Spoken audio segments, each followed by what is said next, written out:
Hello everyone. आप सभी का फिर से स्वागत है। ये एनसीईआरटी पॉलिटी का डिस्कशन है और आज का टॉपिक है संसद पार्लियामेंट अध्याय 12। देखिए, संसद के अभिन्न तीन अंग हैं: राज्यसभा, लोकसभा और राष्ट्रपति। राज्यसभा में अधिकतम सदस्यों की संख्या 250 हो सकता है, वर्तमान में 245 है। ये 250 सदस्य जो है 12 इसमें से मनोनीत किए जाते हैं और 238 निर्वाचित। इस 238 निर्वाचित सदस्यों में से राज्यों से 230 सदस्य निर्वाचित होते हैं और केंद्र शासित क्षेत्रों से 8, याद रखिएगा।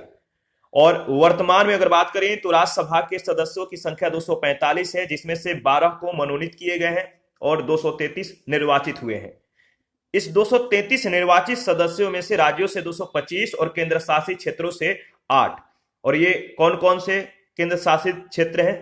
तो दिल्ली से 3, पुदुचेरी से 1 और जम्मू कश्मीर से 4 सदस्य जो है मतलब कि निर्वाचित किए गए हैं। इसके बाद लोकसभा के संदर्भ में बात करें तो अधिकतम सदस्यों की संख्या 550 हो सकता है, वर्तमान में 543 है। अगर बात करें तो 550 जो सदस्य हैं राज्यों से 530 हो सकते हैं और केंद्र शासित क्षेत्रों से 20। ठीक है, वर्तमान में 543 जो है लोकसभा के सदस्य हैं, जिसमें से राज्यों से 524 निर्वाचित किए गए हैं और केंद्र शासित क्षेत्रों से 19। ये जो केंद्र शासित क्षेत्र है, दिल्ली से 7, जम्मू कश्मीर से 5, लद्दाख से 1 और अन्य से 6, याद रखिएगा। भारतीय शासन व्यवस्था में इंग्लैंड के समान वेस्टमिंस्टर मॉडल अपनाया गया है। वेस्टमिंस्टर लंदन का वह स्थान है जहां इंग्लैंड की संसद स्थित है, इसीलिए वेस्टमिंस्टर मॉडल का अर्थ है सरकार का संसदीय स्वरूप। स्वतंत्रता से पूर्व भारत शासन अधिनियम 1935 के माध्यम से भारत में एक अखिल भारतीय संघ यानी ऑल इंडिया फेडरेशन और केंद्रीय स्तर पर द्विसदनीय विधानमंडल की जो है स्थापना की गई थी। स्वतंत्रता के बाद हमारे संविधान निर्माताओं ने भी इस व्यवस्था का अनुसरण किया। भारतीय संसद भारतीय शासन व्यवस्था में सर्वोच्च विधायी क्या है? निकाय है। क्या है? सर्वोच्च विधायी निकाय है, सुप्रीम लेजिस्लेटिव बॉडी है। संविधान के भाग 5 में अनुच्छेद 79 से, याद रखिएगा, अनुच्छेद 79 से 122 तक संसद के गठन, संरचना, कार्यकाल से संबंधित अधिकारियों और विभिन्न प्रक्रियाओं, संसद को प्राप्त विशेषाधिकार और शक्तियों का उल्लेख किया गया है। इसके बाद संसद का जो गठन है इसके बारे में डिस्कस कर लेते हैं। संसद जनता की सर्वोच्च प्रतिनिधि संस्था है, जिसके माध्यम से आम जनता की संप्रभुता को अभिव्यक्ति मिलती है। संविधान का अनुच्छेद 79 संसद के 3 अंग निर्धारित करता है। ये जो 3 अंग है राष्ट्रपति, लोकसभा और राज्यसभा है, याद रखिएगा, यहां से प्रश्न पूछे जाते हैं।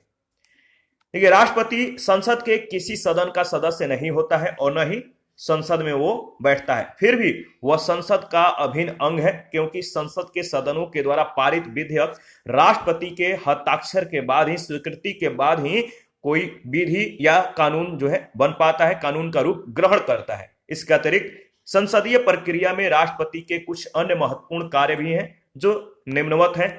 पहला, नवनिर्वाचित लोकसभा के प्रथम सत्र के प्रारंभ पर तथा प्रत्येक वर्ष के प्रथम सत्र के प्रारंभ पर राष्ट्रपति संयुक्त रूप से दोनों सदनों को क्या करता है? एड्रेस करता है, संबोधित करता है। राष्ट्रपति दोनों सदनों के सत्र आहूत करता है एवं सत्रावसान करता है। राष्ट्रपति लोकसभा को विघटित कर सकता है। जब संसद का सत्र न चल रहा हो तो आवश्यकता पड़ने पर वह अध्यादेश यानी ऑर्डिनेंस भी जारी कर सकता है। भारतीय संसदीय व्यवस्था में विधायिका एवं कार्यपालिका में परस्पर निर्भरता की स्थिति है, इसीलिए यह कहा जा सकता है कि भारत के राष्ट्रपति की जो स्थिति है वो ब्रिटेन की संसद में ताज यानी वहां के राजा रानी के समान है, जबकि अमेरिकी राष्ट्रपति से ये पूर्णतः भिन्न है। इसके बाद राज्यसभा की जो संरचना है इसके बारे में डिस्कस कर लेते हैं। देखिए, यह संसद का उच्च सदन होता है यानी अपर हाउस है राज्यसभा। जैसा कि नाम से ही स्पष्ट हो जाता है कि राज्यसभा राज्यों का प्रतिनिधित्व करती है। किसका? राज्यों का। यहां राज्यों से जो तात्पर्य है, याद रखिएगा, राज्यों और संघ राज क्षेत्र दोनों से है। तो राज्यों का मतलब राज्य और संघ राज क्षेत्र दोनों से है। संविधान का अनुच्छेद 80 के तहत अगर बात करें तो राज्यसभा की संरचना के संबंध में निम्नलिखित प्रावधान करता है। राज्यसभा में अधिकतम 250 सदस्य हो सकते हैं। इनमें से 238 सदस्य राज्यों और संघ राज्य क्षेत्रों से निर्वाचित होकर आएंगे।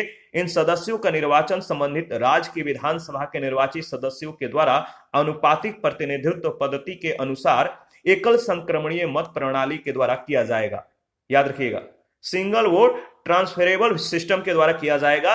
राष्ट्रपति राज्यसभा में कितने 12 ऐसे सदस्यों को मनोनीत करेगा जिन्हें साहित्य, विज्ञान, कला और समाज सेवा के क्षेत्र में विशिष्ट ज्ञान या व्यवहारिक अनुभव प्राप्त हो। तो राष्ट्रपति राज्यसभा में 12 ऐसे सदस्यों को मनोनीत करेगा जिन्हें, क्षेत्र याद रखिएगा, साहित्य, विज्ञान, कला और समाज सेवा के क्षेत्र में विशिष्ट ज्ञान या व्यवहारिक अनुभव प्राप्त हो।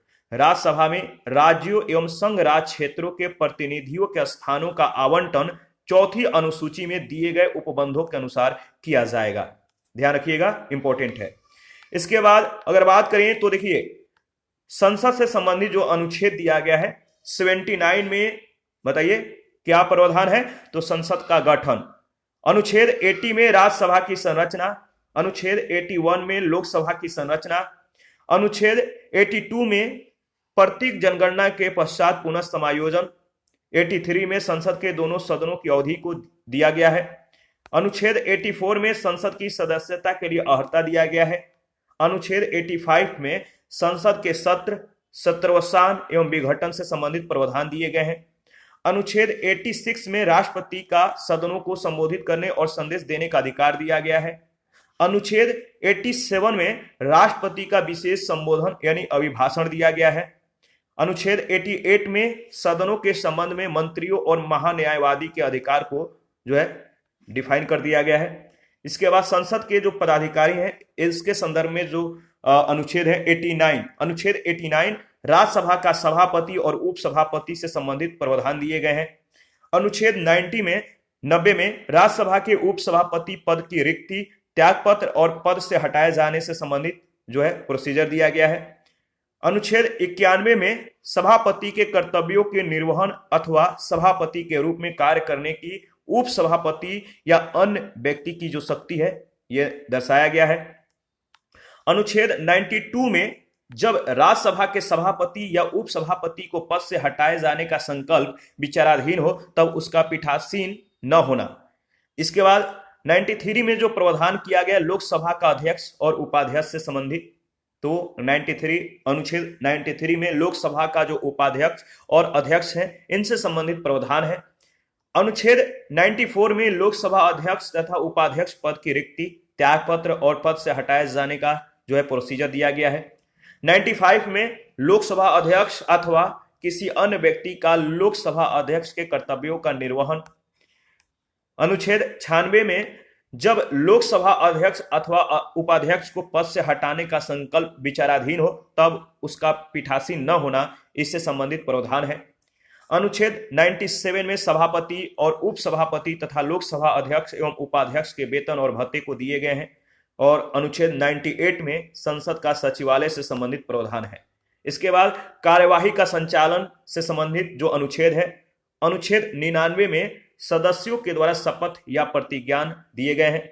और अनुच्छेद 100 में दोनों सदनों में मतदान, रिक्तियों के होते हुए भी सदनों की कार्य करने की शक्ति और गणपूर्ति का प्रावधान है। इसके बाद सदस्यों की जो अयोग्यता है, इसके संदर्भ में अगर बात करें तो अनुच्छेद 101 में स्थानों का रिक्त होना। अनुच्छेद 102 में संसद की सदस्यता के लिए निरर्हताएं दिए गए हैं। अनुच्छेद 103 में सदस्यों की अयोग्यता से संबंधित प्रश्नों पर निर्णय से संबंधित प्रावधान दिया गया है।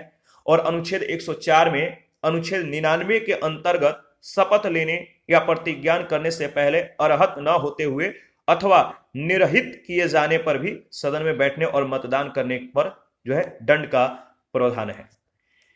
देखिए, राज्यसभा के लिए राज्यों और संघ राज्य क्षेत्रों की सीटों का आवंटन उनकी जनसंख्या के आधार पर किया जाता है। तो आधार क्या है? जनसंख्या। इसीलिए अधिक जनसंख्या वाले राज्यों से अधिक संख्या में प्रतिनिधि और कम जनसंख्या वाले राज्यों से कम संख्या में प्रतिनिधि चुनकर आते हैं। वर्तमान में राज्यसभा में 245 सदस्य हैं, जिनमें से 225 सदस्य राज्यों से और 8 सदस्य केंद्र शासित क्षेत्रों से निर्वाचित हैं। 12 सदस्य राष्ट्रपति के द्वारा मनोनीत किए जाते हैं। जम्मू कश्मीर पुनर्गठन के पश्चात की स्थिति के अनुसार अगर बात करें तो ध्यान में रखिएगा। और देखिए इसके बाद अगर बात करें तो राज्यसभा की जो संरचना है इसके बारे में डिस्कस कर लेते हैं। राज्यसभा में अधिकतम सदस्यों की संख्या 250 हो सकता है, वर्तमान में 245 है। जो निर्वाचित सदस्य हैं अधिकतम सदस्य 238 हैं और वर्तमान सदस्य 233। तो अधिकतम 238 और वर्तमान में 233 हैं और इस 233 सदस्यों में से राज्यों से 225 निर्वाचित किए गए हैं और संघ राज्य क्षेत्रों से 8, मनोनीत सदस्य 12 हैं। देखिए लोक प्रतिनिधित्व अधिनियम 1951 में यह नियम था कि किसी राज्य से राज्यसभा में निर्वाचित होने के लिए प्रत्याशी उस राज्य का मूल निवासी होना चाहिए।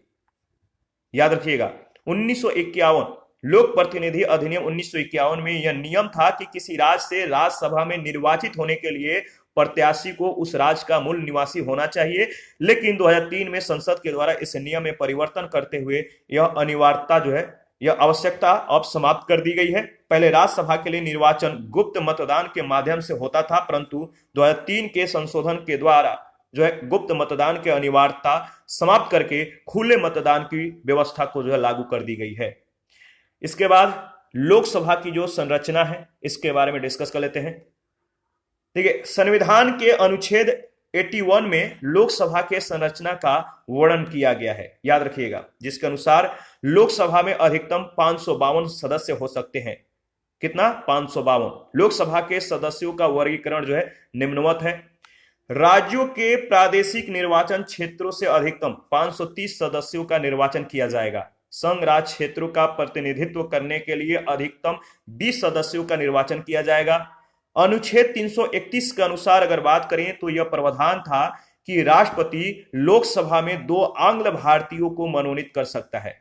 याद रखिए, दो आंग्ल भारतीयों को मनोनीत कर सकता है, लेकिन 104वें संविधान संशोधन अधिनियम के द्वारा यह प्रावधान समाप्त कर दिया गया है। इस प्रकार लोकसभा में अधिकतम 550 सदस्य हो सकते हैं, परंतु वर्तमान में यह संख्या 543 है। कैसे? तो 524 मतलब कि राज्यों से और 19 केंद्र शासित क्षेत्रों से। तो याद रखिएगा यहां पे आप जो है मतलब कि गलती कर सकते हैं। अगर प्रश्न पूछा जाए तो 2 आंग्ल भारतीय जो मनोनीत किए जाते थे राष्ट्रपति के द्वारा लोकसभा में, अब जो है इस प्रावधान को 104वें संविधान संशोधन अधिनियम के द्वारा समाप्त कर दिया गया है। तो इसको अच्छे से जो है ध्यान में रखिएगा, नोट्स बना लीजिएगा, मतलब नोट्स बनाना आपके ऊपर है, तो चाहे तो बना सकते हैं या कहीं नोट कर लीजिएगा। इसके बाद अगर बात करें तो प्रत्येक राज्य में लोकसभा के स्थानों का निर्धारण यानी सीटों का निर्धारण इस प्रकार से किया जाएगा कि राज्य में लोकसभा सीटों की संख्या और उस राज्य की जनसंख्या का अनुपात सभी राज्यों में लगभग एक समान हो। संसद का सदस्य बनने के लिए जो मतलब कि क्वालिफिकेशंस होनी चाहिए, अर्हताएं होनी चाहिए, वो क्या क्या होनी चाहिए डिस्कस कर लेते हैं। संविधान का अनुच्छेद 84 जो है संसद का सदस्य बनने के लिए कुछ अर्हताएं निर्धारित करता है। जैसे में लोकसभा सदस्य बनने के लिए आपको भारत का नागरिक होना जरूरी है, राज्यसभा के लिए कम से कम 30 वर्ष और लोकसभा के लिए 25 वर्ष की आयु पूर्ण कर चुका हो। तो ये सभी जो है संसद के सदस्य बनने के लिए जो अर्हताएं हैं आपको ध्यान में रखना है। राज्यसभा या लोकसभा सदस्य बनने के लिए भारत का नागरिक होना जरूरी है, राज्यसभा के लिए कम से कम 30 वर्ष और लोकसभा के लिए 25 वर्ष की आयु पूर्ण कर चुका होना जरूरी है, और इस संदर्भ में संसद के द्वारा बनाई गई अन्य अर्हताओं को पूर्ण करता हो। संविधान का अनुच्छेद 84 संसद को यह शक्ति देता है, पावर देता है कि वह संसद की सदस्यता ग्रहण करने के लिए संविधान में दी गई अर्हताओं के अतिरिक्त कुछ अन्य अर्हताएं भी निर्धारित कर सकती है। तो संसद इस तरह से मतलब कि कानून बना सकती है संसद लोकसभा या राज्यसभा के सदस्यों की अर्हताओं से संबंधित। अनुच्छेद 84 में संसद की सदस्यता के लिए अर्हताओं का, जबकि अनुच्छेद 102 में संसद की सदस्यता के लिए निरर्हताओं का उल्लेख किया गया है। इसके बाद संसद की सदस्यता से निरर्हता, इसके बारे में जो है disqualification for membership of parliament, संसद की सदस्यता से निरर्हता के बारे में जो है डिस्कस कर लेते हैं। संसद की सदस्यता से किसी सदस्य के निरर्हित होने के लिए संविधान के अनुच्छेद 102 तथा लोक प्रतिनिधित्व अधिनियम 1951 में कुछ स्थितियां निर्धारित की गई है।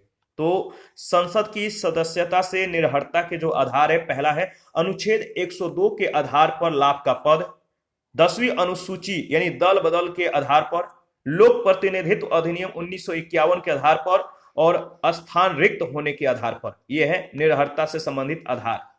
अनुच्छेद 102 के आधार पर जो निरहरता है, इसके बारे में अगर बात करें तो ऐसा व्यक्ति जो संघ या राज्य सरकार के अधीन कोई लाभ का पद यानी ऑफिस ऑफ प्रॉफिट धारण करता हो, वह संसद की सदस्यता के लिए अयोग्य माना जाएगा। लेकिन इस संदर्भ में संसद को यह शक्ति प्राप्त है, पावर दिया गया है कि वह घोषित कर सकती है कि इस मतलब कि किस पद को धारण करने वाला व्यक्ति अयोग्य नहीं होगा। तो वह इस तरह से निर्धारण कर सकती है कि किस पद को धारण करने वाला व्यक्ति जो है वो अयोग्य नहीं होगा। यदि व्यक्ति विकृत चित्त यानी अनसाउंड माइंड, विकृत चित्त है और किसी सक्षम न्यायालय ने ऐसी घोषणा कर दी है। यदि व्यक्ति दिवालिया है तो इस तरह से जो है मतलब कि आपको ध्यान में रखना है कि जो अयोग्य नहीं होगा मतलब कि किस पद को मतलब कि यह घोषित कर सकती है कौन, मतलब कि 102 में जो आधार दिया गया, 102 के आधार पर जो निरहरता है वो उसके आधार पर अगर बात करें तो घोषित किया जा सकता है कि किस पद की धारण के लिए जो है कौन सा व्यक्ति जो है अयोग्य नहीं होगा। तो पहला जो कंडीशन है कि यदि व्यक्ति जो है विकृत चित्त यानी अनसाउंड माइंड है और किसी सक्षम न्यायालय ने ऐसी घोषणा कर दी है। दूसरा, यदि व्यक्ति दिवालिया है, ठीक है। और इसके बाद अगर बात करें तो तीसरा है दिवालिया, यदि व्यक्ति दिवालिया है, इंसॉल्वेंट है। चौथा है यदि व्यक्ति भारत का नागरिक नहीं है अथवा उसने किसी विदेशी राज्य की नागरिकता स्वीकार कर ली है या वह किसी विदेशी राज्य के प्रति निष्ठा रखता है। पांचवा, यदि व्यक्ति संसद के द्वारा बनाई गई किसी विधि के द्वारा अयोग्य घोषित कर दिया गया है, यह व्यक्ति जो है निरहरता के पात्र होंगे। तो याद रखिएगा 10वीं अनुसूची जो है दल बदल के आधार पर निरहरता जो है इसमें दिया गया है। तो 10वीं अनुसूची जो है क्या है, दल बदल से संबंधित प्रावधान किए गए हैं। देखिए 52वें संविधान संशोधन, 52वें संविधान संशोधन 1985 के द्वारा संविधान में 10वीं अनुसूची जोड़ी गई है और इसके अंतर्गत डिफेक्शन दल बदल के आधार पर संसद सदस्यों को जो है अयोग्य घोषित करने के लिए निम्नलिखित प्रावधान किया है।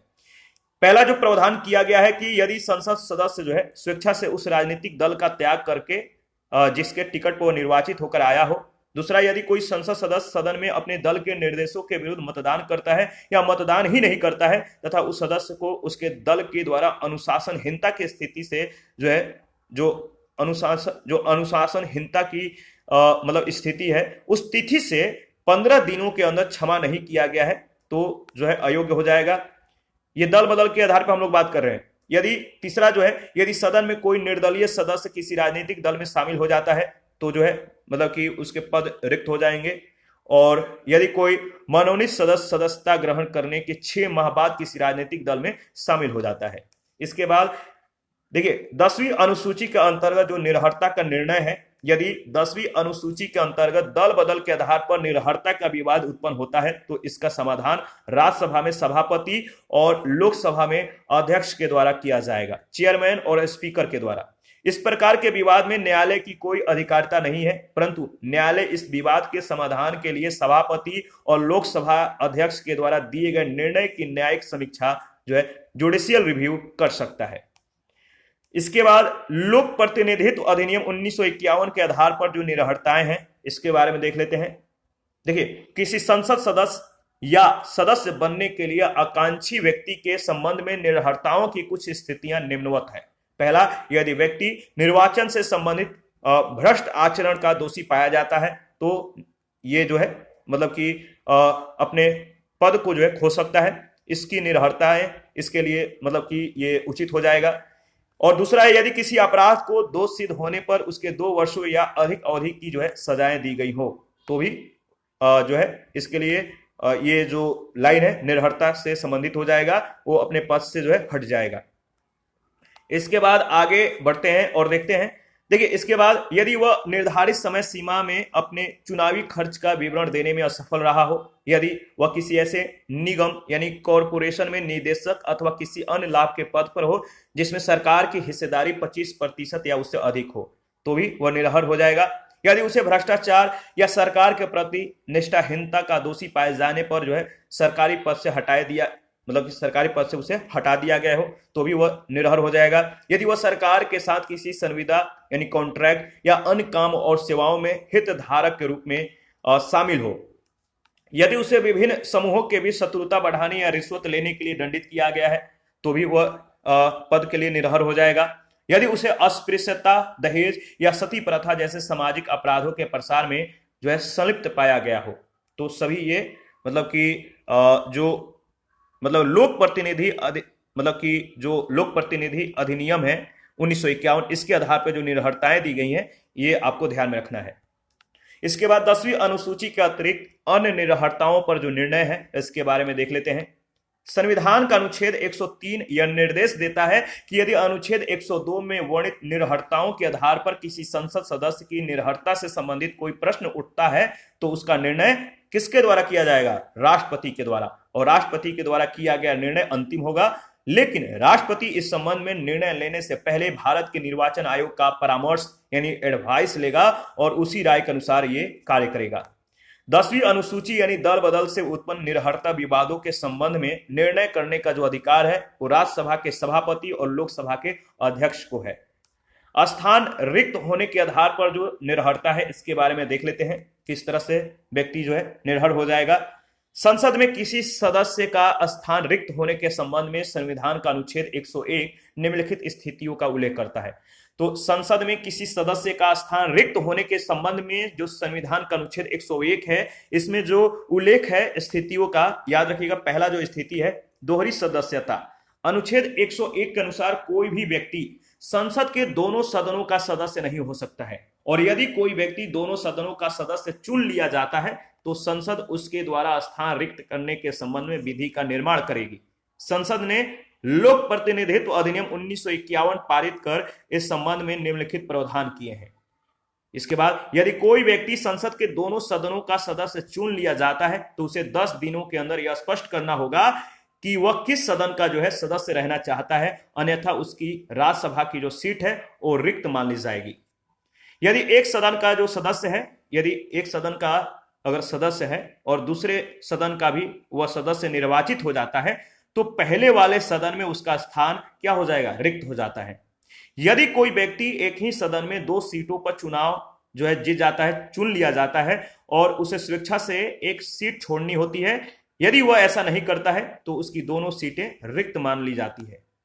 इसके बाद उपयुक्त स्थितियों के समान कोई व्यक्ति एक ही समय पर संसद के किसी सदन और राज्य विधानमंडल के किसी सदन का सदस्य नहीं हो सकता है। ऐसी स्थिति होने पर व्यक्ति को 14 दिनों के अंदर राज्य विधानमंडल के सीट से त्याग पत्र देना होता है, अन्यथा संसद से उसकी सदस्यता जो है समाप्त हो जाती है।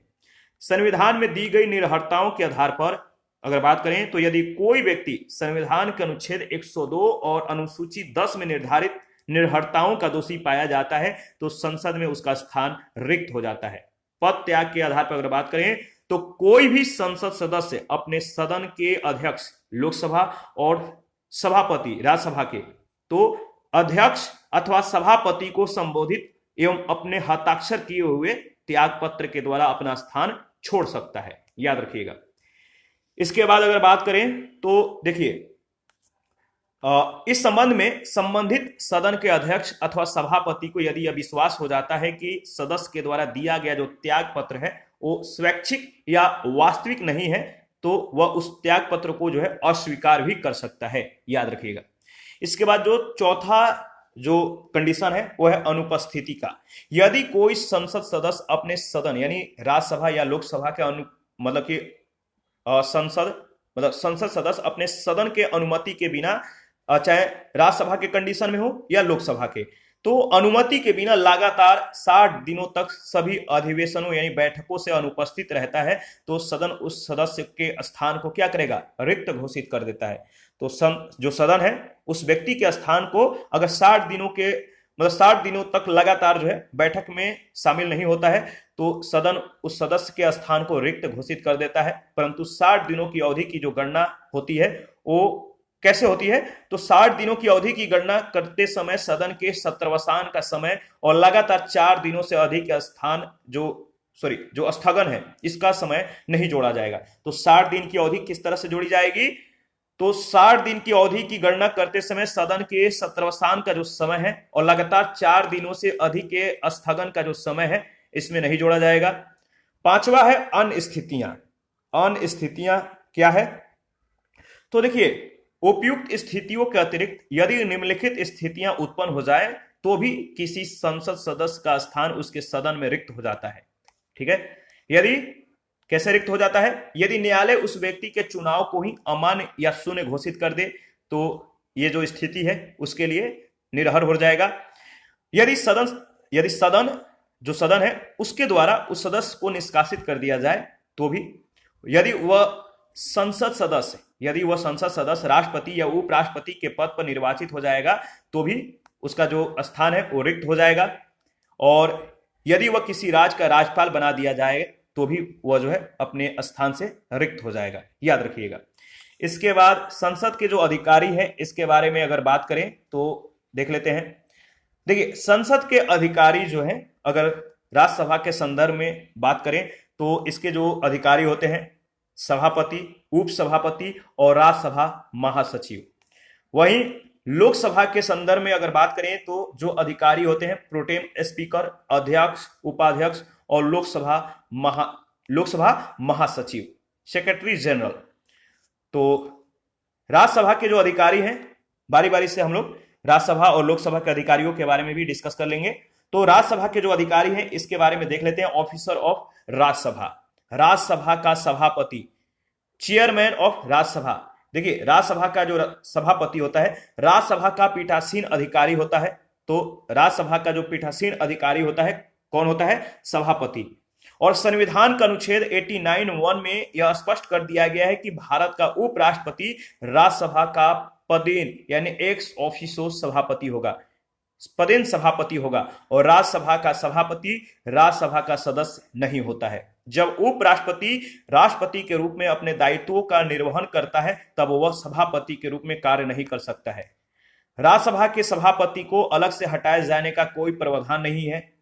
उसे उसके पद से केवल एक ही स्थिति में हटाया जा सकता है, जब उसे मतलब कि उपराष्ट्रपति पद से हटा दिया जाए। तो याद रखिएगा।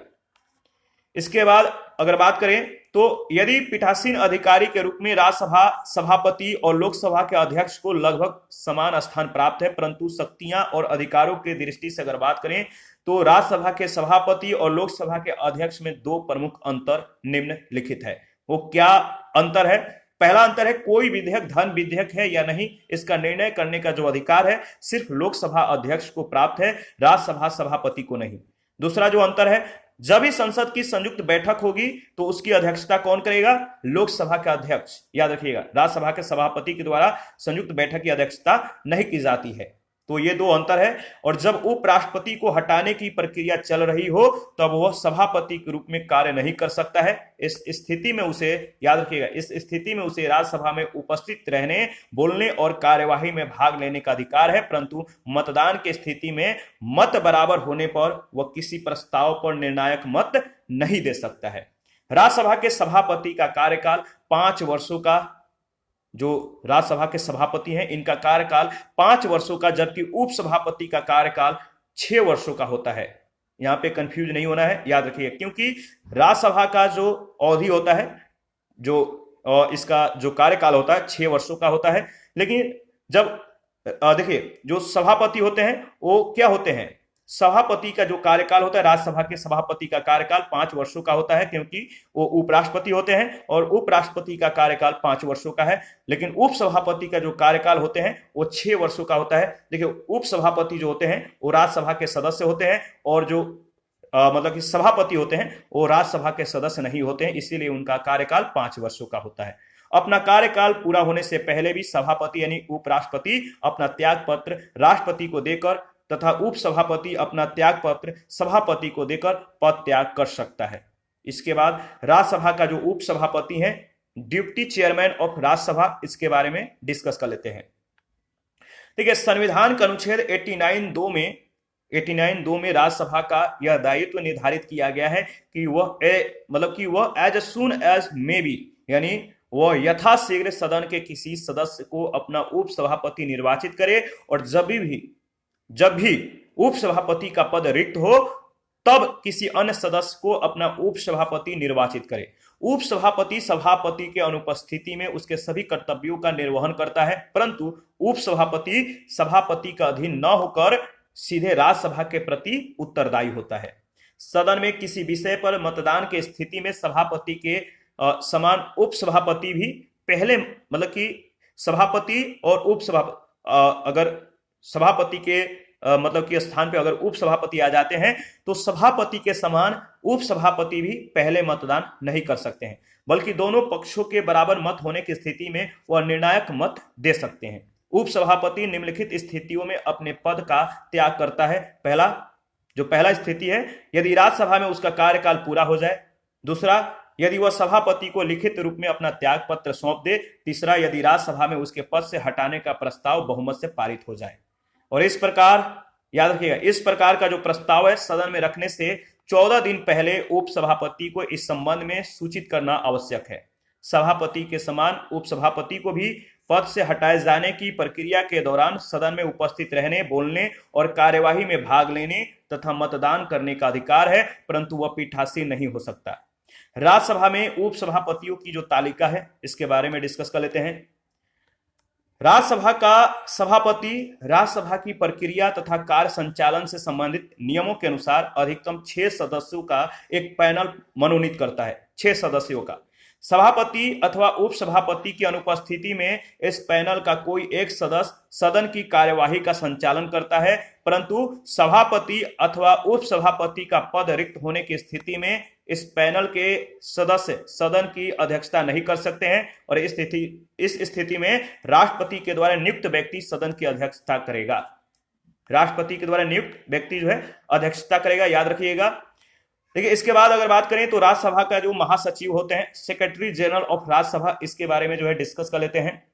तो राज्यसभा का महासचिव संविधान के अनुच्छेद 98 में उल्लेखित है कि संसद के प्रत्येक सदन के लिए अलग अलग सचिवालय जो है कर्मचारी सेक्रेटरियल स्टाफ होंगे और इन कर्मचारियों की नियुक्ति एवं सेवा शर्तें संसद के द्वारा निर्धारित की जाएंगी। प्रत्येक सदन के लिए याद रखिएगा, प्रत्येक सदन के लिए पृथक कर्मचारियों की बात की गई है, परंतु संसद दोनों सदनों के लिए कुछ समान पदों का भी सृजन कर सकती है, निर्माण कर सकती है। राज्यसभा महासचिव राज्यसभा के सचिवालय का प्रमुख होता है, जो सभापति को विभिन्न संसदीय कार्यों और परस्पर संबंधित विषयों में सहायता तथा परामर्श देता है। राज्यसभा महासचिव जो है, राज्यसभा महासचिव एक अस्थायी अधिकारी है जो कैबिनेट सचिव के समकक्ष होता है, बराबर होता है। इसके बाद लोकसभा के जो अधिकारी हैं, ऑफिसर ऑफ द लोकसभा, इनके बारे में डिस्कस कर लेते हैं। पहला जो ऑफिसर है वह है प्रोटेम स्पीकर।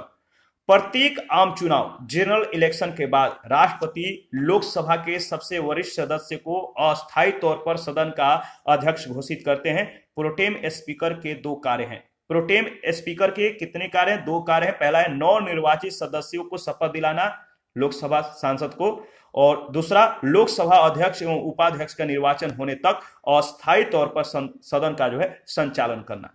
यह है प्रोटेम स्पीकर का कार्य। राज्य विधानसभाओं के चुनाव के बाद भी उपयुक्त उद्देश्यों की पूर्ति के लिए राज्यपाल के द्वारा अस्थायी विधानसभा अध्यक्ष की नियुक्ति की जाती है। इसके बाद लोकसभा जो अध्यक्ष हैं इनके बारे में डिस्कस कर लेते हैं। देखिए, लोकसभा अध्यक्ष संसद के निम्न सदन यानी लोकसभा का पीठासीन अधिकारी होता है, प्रेसिडिंग ऑफिसर होता है। आम चुनाव के बाद सदन की पहली बैठक में सदन के सदस्यों के द्वारा अपने में से किसी सदस्य को जो है अध्यक्ष एवं उपाध्यक्ष निर्वाचित किया जाता है। लोकसभा के अध्यक्ष के निर्वाचन की तिथि राष्ट्रपति के द्वारा निर्धारित की जाती है और इसका अतिरिक्त जब भी अध्यक्ष का पद रिक्त होता है तब पुनः सदन के सदस्य नए अध्यक्ष का चुनाव करते हैं। ब्रिटिश हाउस ऑफ कॉमन्स का स्पीकर निर्दलीय व्यक्ति होता है, जबकि भारत में स्पीकर अपने दलीय सदस्यता का त्याग नहीं करता है। लोकसभा अध्यक्ष और कार्यकाल एवं पद रिक्ति जो है इससे संबंधित जो डिस्कशन है कर लेते हैं। सामान्यतः लोकसभा अध्यक्ष का कार्यकाल निर्वाचन के तिथि से अगले आम चुनाव के बाद नई लोकसभा के प्रथम बैठक, याद रखिएगा, नई लोकसभा के प्रथम बैठक के पहले तक होता है। जिस लोकसभा में अध्यक्ष का निर्वाचन होता है उसके कार्यकाल यानी 5 वर्ष के पूरा होने के बाद या उससे पूर्व ही लोकसभा भंग होने पर भी लोकसभा अध्यक्ष अपने पद पर बना रहता है। नई लोकसभा अपनी प्रथम बैठक में पुनः नए अध्यक्ष को निर्वाचित करती है और उपयुक्त स्थिति के अतिरिक्त निम्नलिखित परिस्थितियों में भी लोकसभा अध्यक्ष को पद त्याग करना पड़ता है। तो जो स्थिति है, जो परिस्थितियां हैं, किस परिस्थितियों में लोकसभा अध्यक्ष को अपना पद त्याग करना पड़ता है, तो पहला है यदि वह लोकसभा का सदस्य नहीं रहता है तो अपना पद त्याग करेगा। किसका? अध्यक्ष का। यदि वह अपना लिखित त्याग पत्र उपाध्यक्ष को सौंप दे, और तीसरा यदि लोकसभा के द्वारा उसे पद से हटाने से संबंधित संकल्प बहुमत से पारित कर दिया जाता है तो लोकसभा अध्यक्ष अपने पद से हट जाएगा। लोकसभा अध्यक्ष को उसके पद से हटाने से संबंधित संकल्प सदन में प्रस्तावित करने से 14 दिन पूर्व उसे सूचित करना आवश्यक होता है। जब सदन में लोकसभा अध्यक्ष को पद से हटाने का संकल्प विचाराधीन हो तो उस अवधि में उसे सदन की बैठक में एक सामान्य सदस्य के समान उपस्थित होने, बोलने और मत देने का अधिकार होगा, परंतु वह सदन की अध्यक्षता नहीं कर सकता है। अनुच्छेद 92 में इस बात को दर्शा दिया गया है।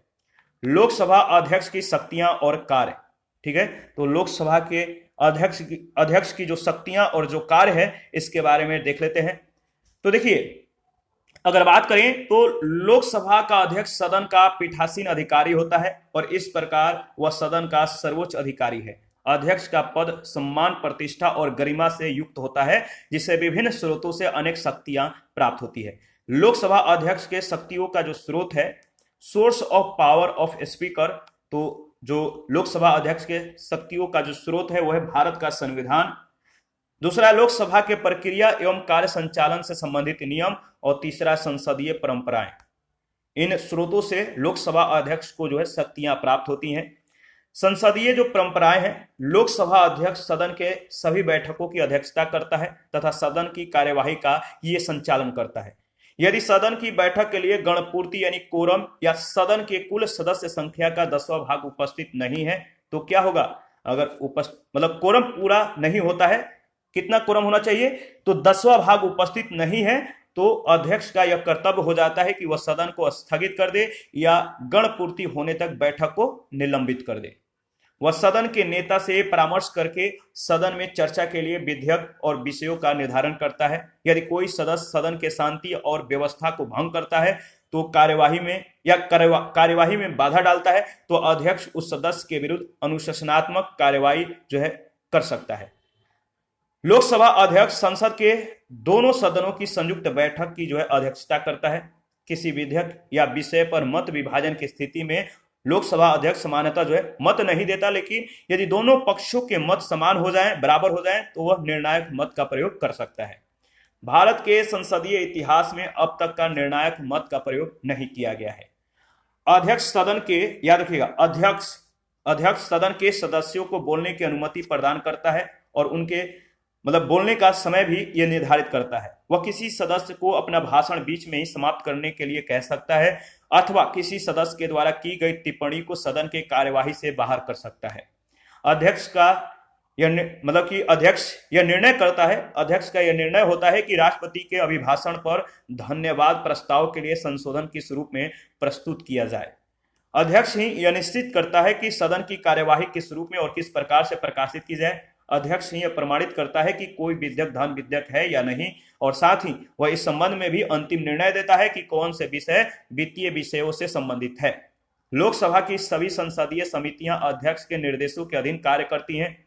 लोकसभा अध्यक्ष ही लोकसभा के सभी संसदीय समितियों के अध्यक्षों को नियुक्त करता है और लोकसभा अध्यक्ष स्वयं कार्य मंत्रणा समिति, सामान्य प्रयोजन समिति और नियम समिति का अध्यक्ष होता है। तो लोकसभा अध्यक्ष किस किस के अध्यक्ष होते हैं? कार्य मंत्रणा समिति, सामान्य प्रयोजन समिति और नियम समिति का। लोकसभा अध्यक्ष राज्यसभा के सभापति से परामर्श करके विदेश भेजे जाने वाले विभिन्न भारतीय संसदीय शिष्टमंडलों के सदस्यों को नामित करता है और प्रायः लोकसभा अध्यक्ष स्वयं ही ऐसे शिष्टमंडलों का नेतृत्व भी करता है। लोकसभा अध्यक्ष के अनुमति के बिना संसद भवन में कोई भी परिवर्तन और परिवर्धन नहीं किया जा सकता और न ही संसदीय संपदा में किसी नए भवन का निर्माण किया जा सकता है। लोकसभा अध्यक्ष दल बदल यानी डिफेक्शन लॉ के आधार पर किसी सदस्य की निर्भरता के विवाद का समाधान करता है, परंतु 1992 में उच्चतम न्यायालय ने स्पष्ट कर दिया है कि इस संबंध में अध्यक्ष के द्वारा दिए गए निर्णय को न्यायालय में चुनौती दी जा सकती है। याद रखिएगा। आगे बढ़ते हैं। देखिए, लोकसभा उपाध्यक्ष के संदर्भ में अगर बात करें तो संविधान के अनुच्छेद 93 में लोकसभा अध्यक्ष के साथ साथ लोकसभा उपाध्यक्ष के निर्वाचन का भी प्रावधान किया गया है।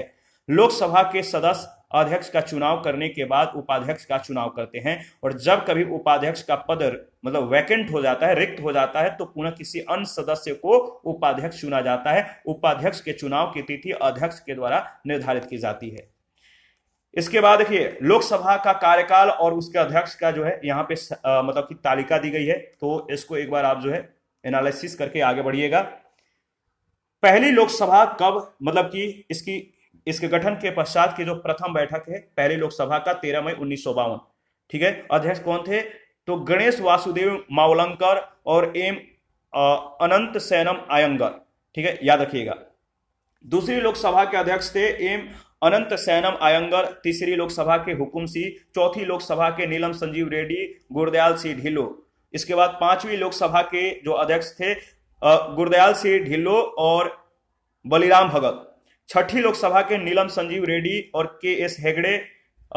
सातवीं लोकसभा के बलराम जाखड़। आठवीं के भी बलराम जाखड़। नौवीं लोकसभा के अध्यक्ष रवि राय। 10वीं लोकसभा के शिवराज वी पाटिल और 11वीं लोकसभा के जो अध्यक्ष थे पीएम संगमा। 12वीं लोकसभा के जीएमसी बालयोगी। 13वीं लोकसभा के जीएमसी बालयोगी और मनोहर गजानन जोशी। 14वीं लोकसभा के सोमनाथ चटर्जी। 15वीं लोकसभा के मीरा कुमार प्रथम महिला थी, और याद रखिएगा प्रथम महिला अध्यक्ष लोकसभा के कौन थी? मीरा कुमार। 16वीं लोकसभा के अध्यक्ष सुमित्रा महाजन। 17वीं लोकसभा के ओम बिरला। याद रखिएगा। संविधान के अनुच्छेद 94 के अधीन लोकसभा जो है भंग हो जाने पर तत्कालीन लोकसभा अध्यक्ष अपने पद का त्याग नहीं करता है, बल्कि वह नई लोकसभा के प्रथम बैठक होने तक अपने पद पर ये बना रहता है।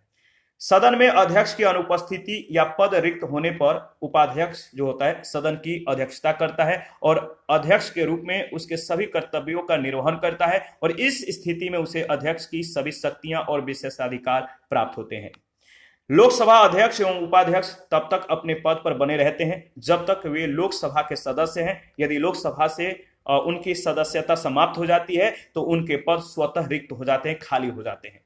लोकसभा उपाध्यक्ष अध्यक्ष को संबोधित करके अपने हस्ताक्षर युक्त त्याग पत्र के द्वारा पद त्याग कर सकता है। इसके अतिरिक्त सदन के सदस्य बहुमत से पारित संकल्प के द्वारा भी उपाध्यक्ष को उसके पद से हटा सकते हैं, परंतु ऐसा प्रस्ताव सदन में प्रस्तुत करने से पहले यानी 14 दिन पहले उपाध्यक्ष को इस विषय में सूचना देना आवश्यक होता है। जब सदन में उपाध्यक्ष को पद से हटाने की प्रक्रिया चल रही हो या इस आशय का संकल्प जो है लंबित हो, तो इस स्थिति में उपाध्यक्ष एक सामान्य सदस्य के रूप में सदन के बैठकों में शामिल होगा और मतदान करेगा। वह न तो सदन की अध्यक्षता कर सकेगा और न ही निर्णायक मत का प्रयोग कर सकेगा। लोकसभा के अध्यक्ष एवं उपाध्यक्ष के वेतन और भत्ते भारत के संचित निधि पर जो है भारित होते हैं, कंसोलिडेट फंड ऑफ इंडिया पर भारित होते हैं। देखिए, ऐतिहासिक पृष्ठभूमि जो है इसके बारे में अगर बात करें तो कुछ पॉइंट्स है, आप देख सकते हैं। अध्यक्ष एवं उपाध्यक्ष के पदों का सृजन जो है भारत शासन अधिनियम 1919 के अंतर्गत वर्ष 1921 में किया गया था। तब अध्यक्ष को प्रेसिडेंट और उपाध्यक्ष को डिप्टी प्रेसिडेंट कहा जाता था। 1921 से पूर्व भारत का वायसराय केंद्रीय विधान परिषद का पीठासीन अधिकारी होता था। याद रखिएगा। 1925 में विठल भाई झावेर भाई पटेल केंद्रीय विधान परिषद के पहले भारतीय अध्यक्ष निर्वाचित हुए थे, और इसके बाद 1952 में जीवी मावलंकर लोकसभा के प्रथम अध्यक्ष तथा अनंत सैनम अयंगर लोकसभा के प्रथम उपाध्यक्ष बने। तो आपको ध्यान में रखना है। और देखिए, इसी के साथ आज का सेशन समाप्त करते हैं। नेक्स्ट सेशन में लोकसभा के सभापतियों की जो तालिका है इसके बारे में डिस्कस करेंगे। आप अपना प्रतिक्रिया देते रहिए, आपके प्रतिक्रियाओं का हमें बेसब्री से इंतजार रहता है। देखिए, कुछ लोग लगातार अपनी प्रतिक्रियाएं दे रहे हैं, बेहद खुशी होती है कि आप लोग जो है हमारे साथ जुड़े हुए हैं, आप अपनी प्रतिक्रियाएं देते रहते हैं। और किसी भी प्रश्न में, किसी भी टॉपिक में आपको कहीं भी डाउट हो, आप हमें आप हमसे खुलकर जो है डिस्कस कर सकते हैं, कमेंट कर सकते हैं, या Telegram channel, Telegram quiz group या चैनल के कम्युनिटी बॉक्स में जाइए, वहां पे जो है जो पोस्ट डाले जाते हैं वहां पे भी आप जो है कमेंट कर सकते हैं, या आप जो फेसबुक पेज है या इंस्टाग्राम पेज है वहां पे भी आप ज्वाइन करके जो है हमारे साथ कन्वर्सेशन कर सकते हैं। तो आपको जो है कन्वर्सेशन करने के लिए बहुत सारे ऑप्शन दिए गए हैं। आप अपने जो जो आपके डाउट है वो आप अपने डाउट को क्लियर कर सकते हैं। तो मिलते हैं नेक्स्ट सेशन में, अभी के लिए इतना ही।